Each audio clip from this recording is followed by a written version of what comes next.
Hello, everyone, and welcome to the latest edition of the Big Vinny V Show. I am your host, Vincent Verhey, better known as Big Vinny V from FRWOnline.com. Back again after a sabbatical over to the United Kingdom. Had some triumph and tragedy during my time there, but happy to be back here. Happy to be back here with you. Happy to be talking wrestling. Happy to be hanging out with all y'all. If you're in the chat, go ahead and say hi. Curryhead, how you doing? Indeed, better times are ahead. Leonard Aarons III, thank you for tuning in. Always a pleasure to talk to you. Anyone else, say hi. Let me know you are around. Let me know I'm not just flapping my gums into the breeze here. But we are here today to discuss TNA Emergence, the latest app special from Total Nonstop Action Wrestling. Not technically a pay-per-view. Somewhere in between a regular Impact and a pay-per-view event, but a fairly big show by TNA Emergence. On the heels of an episode of Impact that I heard was awesome, and have not watched it, but based on the show, quite likely the better of these two shows. TNA Emergence. I watched TNA Emergence August 30th, 2024. We are sold out in Louisville, Kentucky, and that's going to play a big part in how this show plays out.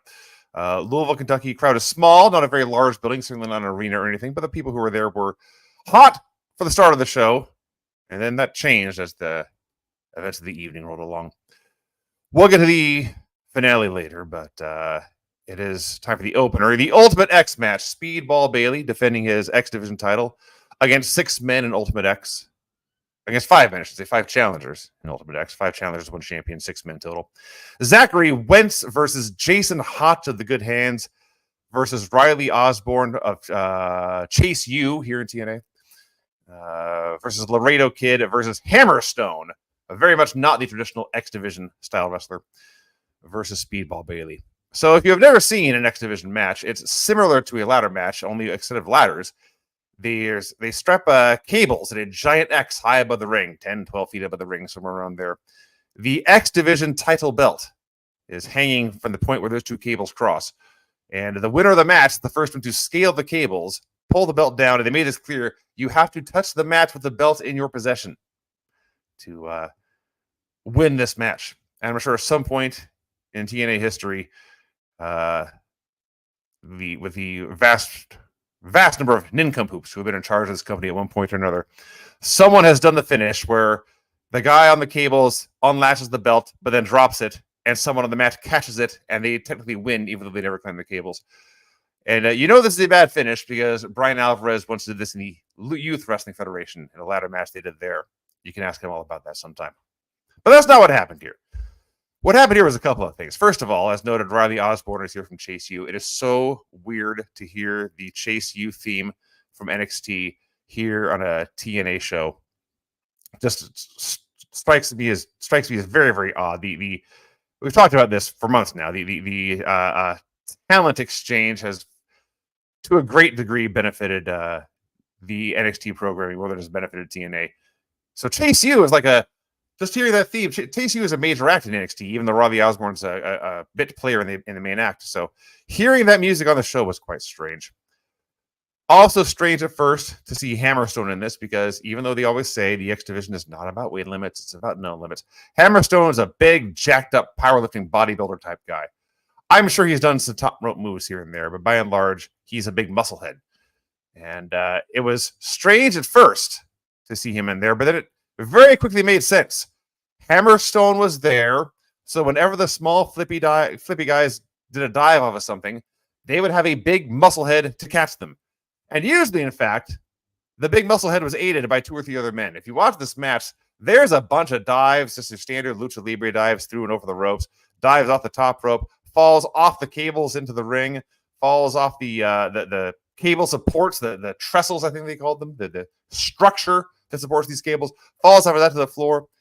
And almost every time, there was not just one person there to catch the falling man. There was 3 or 4 or even 5 people there to catch the falling person. So that's all very, very safe and a good thing. I was happy to see that.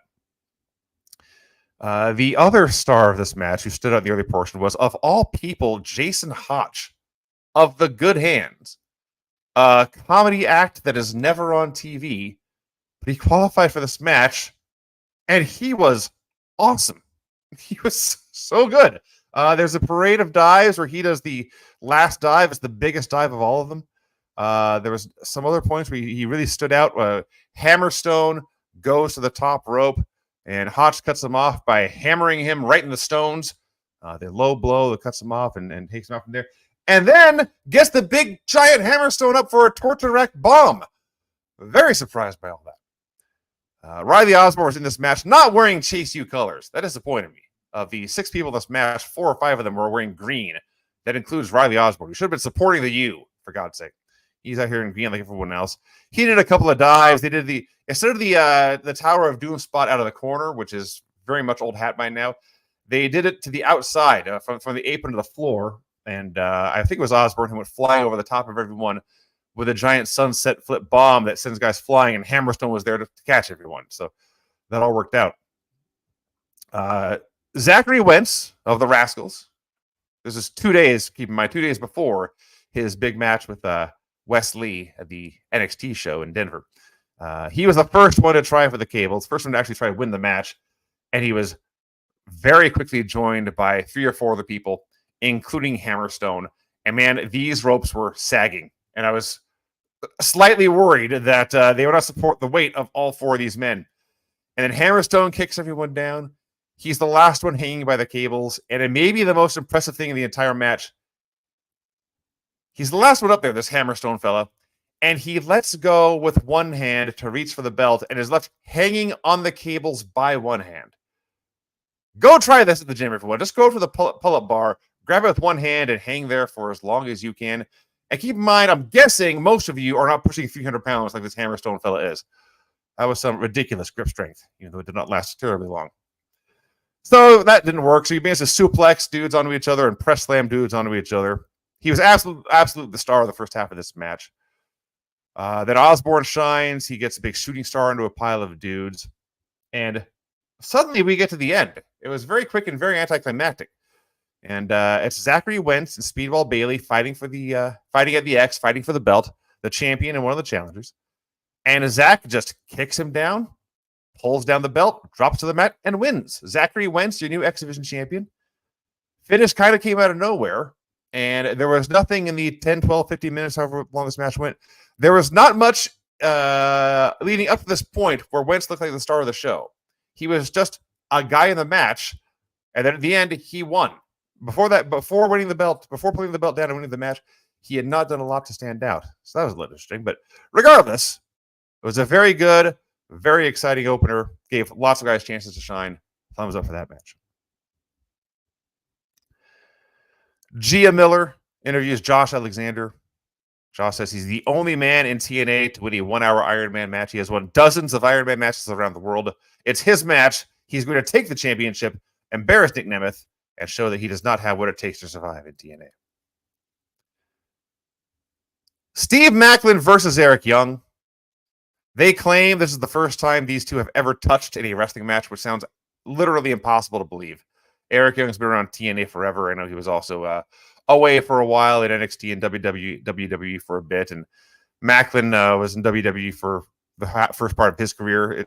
But they've been TNA mainstays for a long time, and top guys, both former TNA champions. Somehow they had never made physical contact in a wrestling match before this night, which sounds, like I say, impossible. So they're in there, and for the most part, it's just two guys doing moves. Neither guy is much of a hero. Neither guy is much of a villain. Crowd's not really into it. They don't really know who to cheer for, who would have a rooting interest in. There's nothing at stake either. It's just two guys fighting.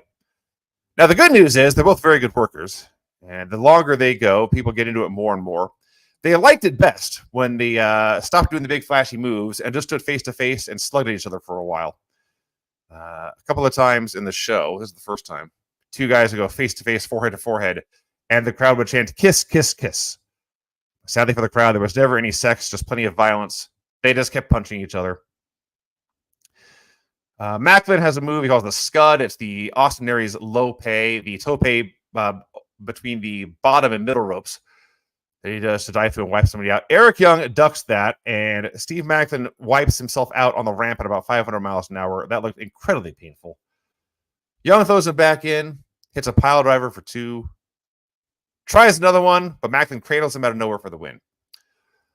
So that was that. It was good, and the crowd was into it by the end. It was always a sign of a good match, and the crowd starts off not into it, but then gets into it by the finish. I did not quite, in fact, I still don't totally get the point of it, other than they had an app special and needed something to fill time, and so here you go. Now, at the end, Eric, the loser, did shake Macklin's hand, so perhaps they're going to set up a grizzled old vet tag team here. There's worse things they could do. There's both guys just kind of floating around the mid-card, not doing anything. Putting them together as a tag team, as a challenge for the ABC, would be a perfectly fine little idea.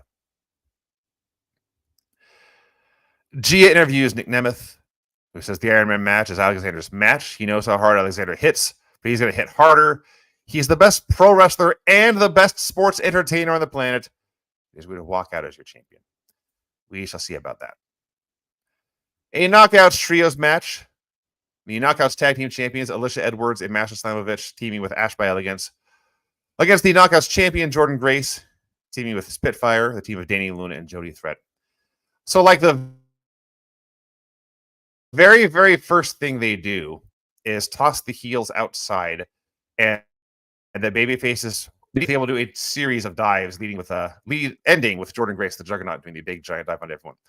The very first dive through is Jody Threat, and she has a flip dive through the ropes onto the pile and elbows Alicia Edwards right in the head. And I don't know if it was the elbow to the head or the head hitting the mat, but Alicia Edwards is immediately knocked out cold. We're 20 seconds into the match now. So Danny Luna does her dive, and Ash and Masha are there to catch her. But then the last dive is supposed to be Jordan Grace diving onto Alicia Edwards, who, I remind you, has been knocked unconscious. And Spitfire have her by the arms. They're trying to lift her up. They're holding her up weekend at Bernie style. Clearly, this is not going to work. And Jordan's in the ring. First, she's patiently waiting. Then she starts doing stomp, stomp, clap, trying to get the crowd into it. And she's like running in place for a dive. And she looks aside and she realizes this woman, this Alicia Edwards, is not right. If they let go, she will fall down. There will be no one to catch me in my dive. I'm not going to dive. And she leaves the ring. Her body language is telling the world, you idiots, she can't even stand. This is not going to work. So they get her down on the ground. Everyone goes to check on her. The teams brawl for a while and then settle down into a tag match, 3-on-2 advantage baby faces. In a perfect world, if obviously they didn't know this is going to happen. But it's in a perfect world, one of the baby faces would have done an injury angle, so you can just do a 2-on-2 tag match. In the heat of the moment, that didn't occur to anyone, so they just worked at 3-on-2 advantage baby faces. All of that said, what followed over the next 6 or 7 minutes was a perfectly fine little tag team match under those circumstances. The heels got the heat on Luna, beat her up for a while. Jordan got a hot tag. She always looks great. Jody got a chance to run wild, but then she got cut off. And as they're beating her up, Ash misses the senton. Jody pops to her feet, grabs her, hits an F5. They gave it a different name, but it's an F5. And gets the pin. And so the babyfaces win. All in all, the match itself was not bad. Obviously, it probably would have been better had Alicia Edwards, definitely would have been better had Alicia Edwards not been hurt. And I have not heard anything to follow this up. Hopefully, she is okay. But under the circumstances, that went about as well as it possibly could have gone. We see clips from the pre-show of PCO using a moonsault to win a match and retain both the Digital Media Championship and the International Wrestling Heavyweight Championship against some guy, some fella. I didn't recognize him. They didn't name him. He is not your Digital Media Champion nor your International Heavyweight Champion. And then Steph DeLander and PCO did a title vowing they would see Matt Cardona at Impact on Thursday. ABC versus First Class.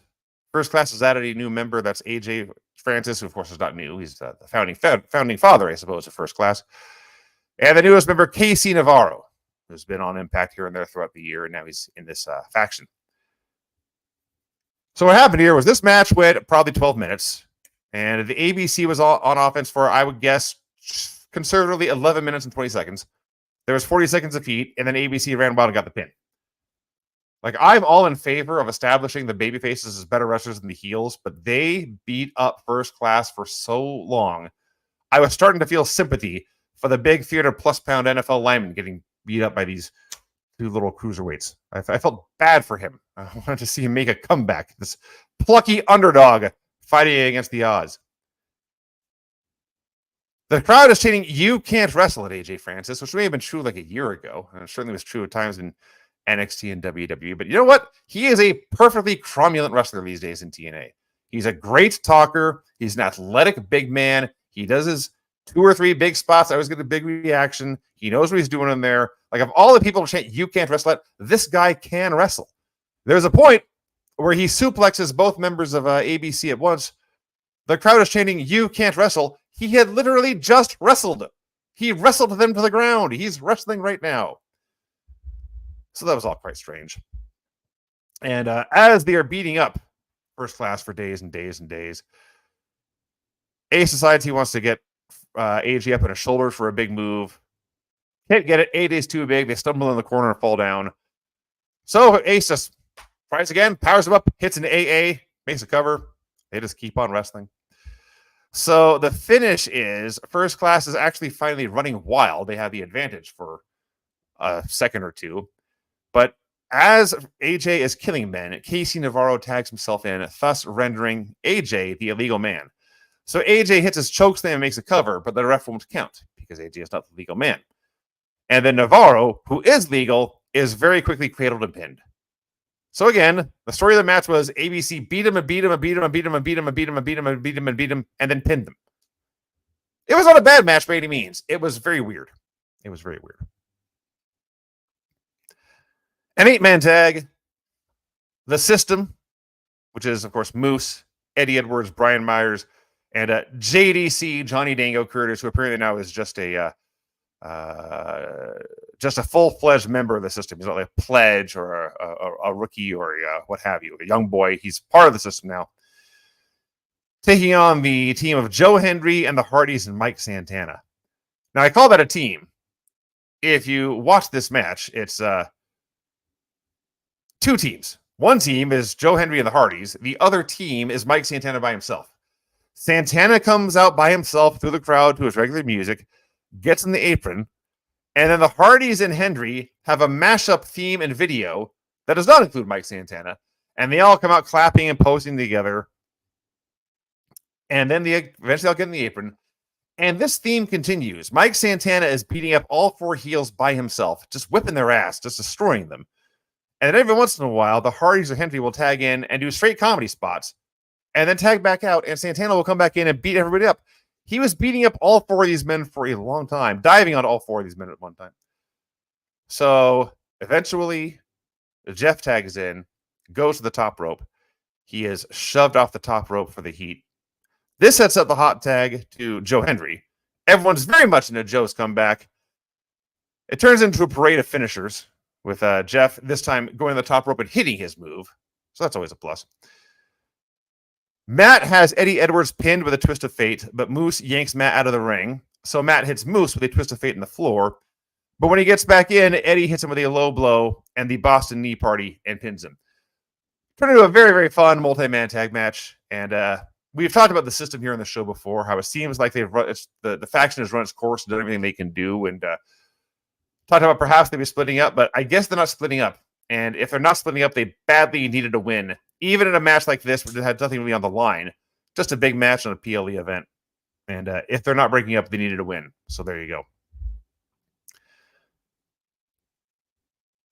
We have 2 segments announced for Dynamite on Thursday. For Impact on Thursday. We hear from Zachary Wentz, who at this point was the new X Division champion, had yet to defeat Wesley, spoiler, at the NXT show. So he'll have a lot to say, I'm sure, on this Impact. And also another Jordan Grace Open Challenge. And I can only imagine which NXT talent they'll send over to challenge her this time. Perhaps it will be Sol Ruka. I don't know. Your main event, Nic Nemeth versus Josh Alexander. 1-hour Ironman match for the TNA World Heavyweight Championship. A great video package to set this up. It's Nic Nemeth and Josh Alexander, 2 professional athletes, explaining how much this championship means to them, how much this match means to them, what's at stake here. We already talked about Nemeth. He wants to prove he is both a sports entertainer and a pro wrestler, and in fact, the best in the world at both of those jobs. Josh is upset that after all he's done for this company, TNA has rolled out the red carpet for the new toy, as he called Nemeth, ignored everything Alexander's done for them, and winning the championship will set things right again and be more deserving champion. So they're doing a 1-hour Ironman match in Louisville, Kentucky. And myself and Brian have talked many, many times about how Ironman matches are like a good idea on paper. On TV shows, they almost always fail because the crowd, wrestling has worked and the crowd knows that. So they know in a worked sport, an Ironman match won't be decided until the final 5 or 10 minutes. They know no one's going to take a 5-0 lead and then coast the rest of the way, as you might see in an NFL game or a hockey game or a baseball game, where the game can be decided, in fact, in the first 15 minutes or the first quarter of the game, however you want to call it. So on live TV, Ironman matches usually crash the ratings. Everyone tunes out for 45 minutes and comes back to the end. This obviously was not live TV. This was a PLE event, but you could feel the crowd tune out. They said, well, we have an hour here. Nothing important is going to happen until the last 10, 15 minutes. We're going to nap for a bit. And they try to do a Ring of Honor pure wrestling match. Thankfully, not pure wrestling rules, but they had to try to have a technical grappling battle that the crowd knew was going to go an hour, so they were not into. And the first 10 minutes of this was just kind of death.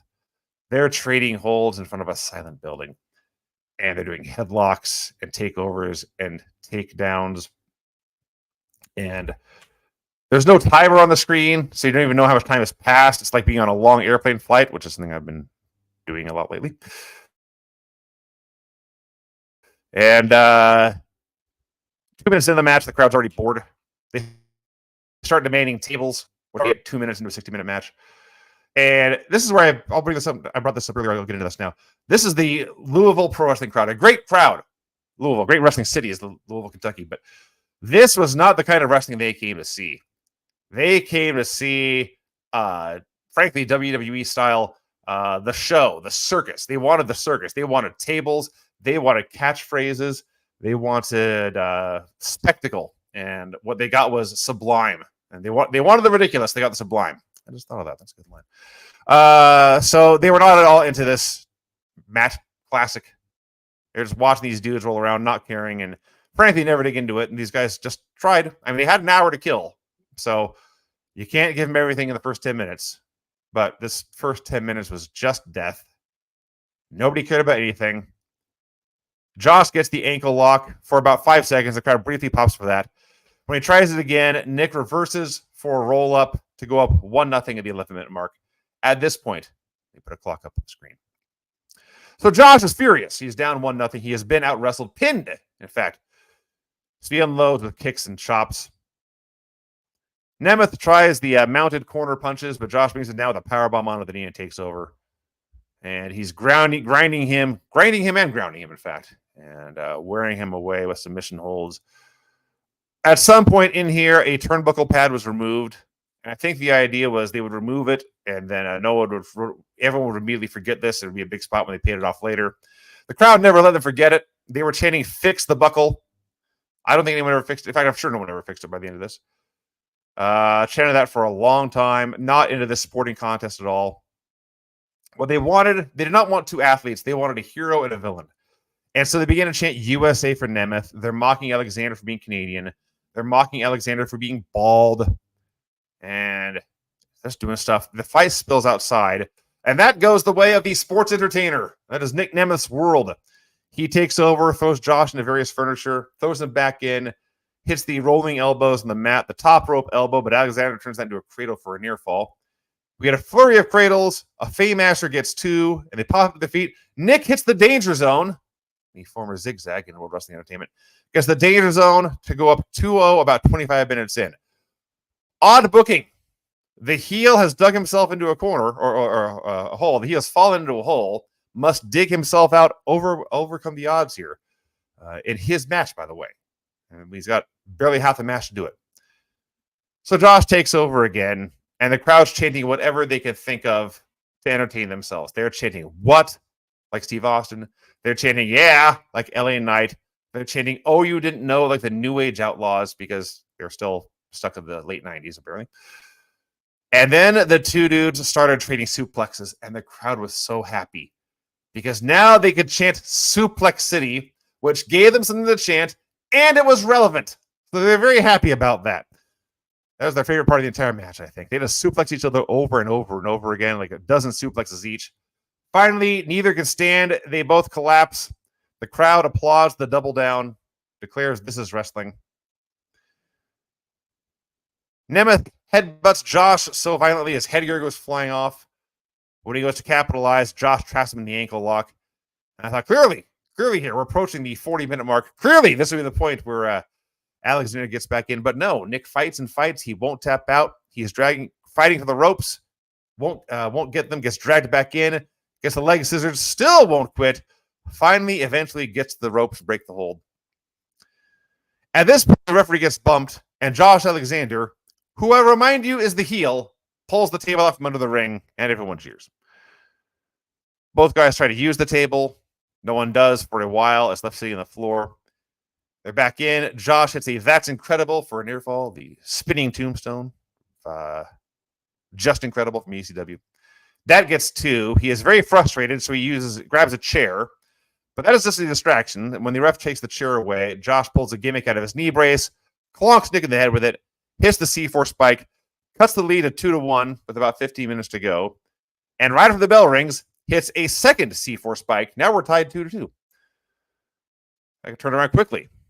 So he's trying the third C4 spike, but Nic can't even stand up. So Josh just tries to cradle him repeatedly and gets some near falls. Nemeth cuts him off with a sleeper. The crowd is chanting "Night, Night, Baldy." I laughed. They climbed the ropes, and they both fell out with Nemeth on Alexander's back. That was very, very scary. And I watched this a couple times, and they were in control and did what they wanted to do. It was an in control tumble over the ropes to tumble to the apron to land on the floor more or less on their feet. But man, that was scary and could have gone wrong. And even though it did not go wrong, I'm sure it did not feel great going down on the way down. While they're out there, Josh hits a torture rack slam on the floor, tries to win by countout. Barely gets back in the ring. As soon as he's in the ring, Josh tries to hit a C4 spike, but his back dropped over the back rope, over the top rope, through the table. By far the loudest the crowd has been the entire match. They wanted that table up for, at this point, close to an hour. And when they finally got it, they were very, very excited. Josh is nearly counted out. He gets back in the ring, blocks a super kick, hits a C4 spike. So much for the table bump. He is immediately back on offense, but whatever. Hits a C4 spike. Nic gets a foot on the ropes. Jumping DDT gets 2 for Nic. Top rope superplex gets 2 for Nic. We're at the 5-minute mark. The 5-minute mark. And it's interesting that at this point, Nic is the babyface champion, and he's the one spamming near falls, implying that in the end, Alexander will get the one pin that will give him a 3-2 lead in the win. And finally here, Josh lawn darts him into that exposed buckle. Hits the worst danger zone of all time for 2. And I'm sure that their plan was that he would hit this move and Nic would kick out anyway. But even if that had not been the plan, I'm happy he didn't kick out. This move looked like garbage. And a finish there would have been stupid. A pinfall there would have looked very, very bad. So I'm very happy Nic kicked out of that. They're going back and forth. And right around 1 minute to go, Nic hits the danger zone. Opts not to make the cover. Hits Josh with his own C4 spike. Gets the pin with about 20 seconds left. There's just enough time for Alexander to try some kind of miracle, but Nic is waiting for him. Nic is posed in the corner, essentially tuning up the band. He's in super kick position. But then it turns out Alexander can't even get to his feet, and he collapses, and Nic wins. So, in the end, this was good. The crowd was very much in the last 20 minutes. But man, it took a long-ass time to get there. If you can do some math, if the last 20 minutes was good, that means the first 40 minutes was a slog, a total slog. And yeah, Ironman matches just don't work very often. They certainly don't work for an hour. If you want to do an hour-long match, I would have just, make it 2 out of 3 falls. That will at least imply the message this thing is going to go a long time. Even a 1 fall match can also go an hour, as MJF Will Ospreay recently showed. But yes, the Iron Man rules, I think, are more of a detriment than a benefit. I think they hurt the match more than they help it. And this is the wrong crowd to do this kind of match in front of, because They, like I say, they wanted the circus. They wanted spectacle. They wanted catchphrases and finishing moves and tables and all that sort of thing. And what they got was grappling, and that was not what they came to see. Even though by the end they were into the mat, into the finish. So there you go. It was a worthy PLE main event was all said and done, but nothing you need to go out of your way to see. And the finishing note is what I believe is the TNA debut of one John Layfield. Best known, of course, as JBL in WWE, a WWE champion for nearly a year, way back in the day. He was in Nic Nemeth's corner in a Mexico match recently, and they point that out. And he strides down to the ring here, whispers in Nick's ear, and leaves. And Nick is celebrating. Everyone loves him despite his association with this hated evil cowboy, John Layfield. They still loved him here. And that was it. And that was the end of the show. I would go a solid thumbs in the middle show there. If you are a TNA Plus subscriber and happen to be at home on a Friday night, put this on the TV. You're probably generally entertained. Is there anything here you need to go out of your way to see? Not really. Is there any breaking news that made this a terribly important show? I mean, Zach Wentz won the X Division title, which is kind of a big deal, especially going into, this happened again 48 hours before the NXT No Mercy show. So the fact he was taking the X Division title to an NXT PLE was kind of a big deal. But as far as actually watching the 3 hours of it, is anything you need to clear out of your schedule to take in? I can't say that it is. I can't say that it is. A solid thumbs in the middle show. So that's about all I got for the review. I'm going to go through some of your comments here on the YouTube chat, see if anyone's got any good questions or comments here. Thank you, everyone, for the kind words. The month of August was very tough for my wife and I. We're very happy it's behind us and very happy to be moving forward. Leonard Ayers 3. I'll put this on the screen. Hammer Stone is in the mold of Samoa Joe, who is one of the greatest X Division champs in company history. That's very kind to Hammer Stone. He's a good pro wrestler. I have never once thought, you know what that guy reminds me of is Samoa Joe. Much better bodybuilder. Much better physique on the man. But I can't say that he's on the level of Samoa Joe as a wrestling champion there. Taylor Martin. That TNA show was so hard to get through. TNA just feels like wrestling limbo. They have some talent I love. I just want to see them go to a bigger stage. That's followed, next comment here, by Robert Dinkins. I fear that WWE will buy TNA. That's been rumored. I don't have any inside info on that myself, but the shows are generally enjoyable. The wrestling marketplace is very crowded right now, very crowded. It's deep. There's a lot of wrestling on, and it's hard to stand out. And there's definitely some talented performers in this company, and it's has more of an old school feel than AEW for people who don't like the modern wrestling style, which is fine. You're going to get more of what you're used to here as an alternative to WWE, but it also just feels like a watered down version of WWE. So it's here for the diehards and the people who are into the one or two talents who do stand out as unique, such as Joe Hendry, such as Jordan Grace. But yeah, it's hard to stand out as a wrestling promotion in 2024. Leonard says the good hands have actually been on Impact quite a bit, mostly as stooges to the likes of Bully Ray and other top-end heel types in the past. Okay, that's going back a long, long way. I've been watching TNA all year. They've been on TV here and there, but as comedy geeks. So seeing one of them in a high-profile championship match on the PLE and shining caught me very much off guard. But Hotch was very, very good in this match. Big fan of his performance there. Leonard also does some research. I checked Cage Match. This was EY's first 1-versus-1 encounter with Macklin. The first meeting since 2018 in NXT when Eric was Insanity and Macklin was a forgotten son. So that makes more sense. Maybe this meant the first time in TNA they'd ever had physical contact. That I would buy. But I could not imagine they had never met in a wrestling ring before. We have AJ Francis improved. Comments on the TNA women's division. Whoops, I didn't put that up there, but that's fine. It's painfully ironic that just as AEW heats up their women's division, TNA is presently working with WWE. They aren't able to link up. NXT's women's division is deep. They have Roxanne Perez, who is awesome. They have a lot of women who are on TV a lot every week. I don't know if I want to see them every week. Most of them need lots and lots and lots of room to improve. Fallon Henley is very good. I'm trying to think who else is in NXT. Jada Parker is good, but has room for improvement. She needs to be in NXT. Basically, Fallon Henley and Roxanne Perez should be on the main roster right now. And hey, Fallon Henley shows up to challenge Jordynne Grace. That'd be awesome. That'd be a great match. I'm very excited to see that. But yeah, the women's division, the knockouts division in TNA is not very deep, and they need all the guest stars they can get. Andrew Brown, I think the way to fix the Ironman match is to have the only fall happen in the first 5 minutes of the match. I mean, that can help. It's still a tough battle. You know they're going to be there for 60 minutes, and it's just the crowd knows they're going to be there for 60 minutes, and they're going to wait till the end no matter what, I think, regardless. Josh turned on Hendry. This is from Leonard. Josh Alexander turned on Joe Hendry just to get the title match and lose. What now for Nic Nemeth when he's a challenger? Since I presume we're getting Hendry versus Alexander next month at Bound for Glory. That's a great question, actually. I don't know what's next. I thought Alexander and Nemeth would be the Bound for Glory main event. I guess it still could be. They could, since this was a multiple fall wrestling match, but still a straight wrestling match, they could do a cage match or some kind of a stip at Bound for Glory. But Nic Nemeth is their biggest known star. Joe Hendry's a hotter star right now, but I think Nic Nemeth has a more name value overall.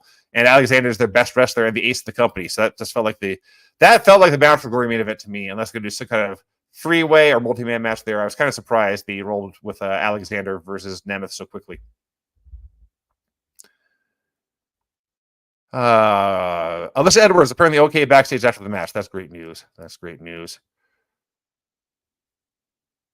We have appreciate you going over the TNA Impact items. Props to Jason Hotch. Hopefully they let him loose at some point. He wrestles a lot in Ohio/Michigan territories. He's one of the best in the area. I was a big fan of Jason Hotch on this show. He looked very good. I don't know that as deep as the wrestling world is, I don't know if there's a better opportunity for him right now than what he's got in TNA. I think he's probably in a pretty good place for his career.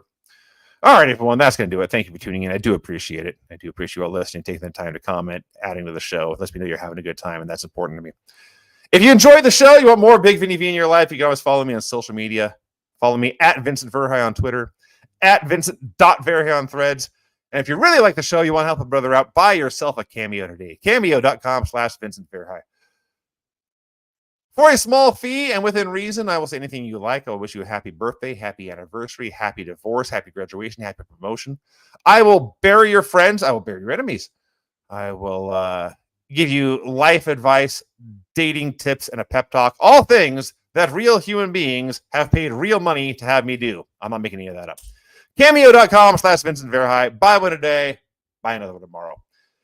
That's going to do it for today, everyone. It's good to be back. Thank you for listening. I'll talk to you again after a while.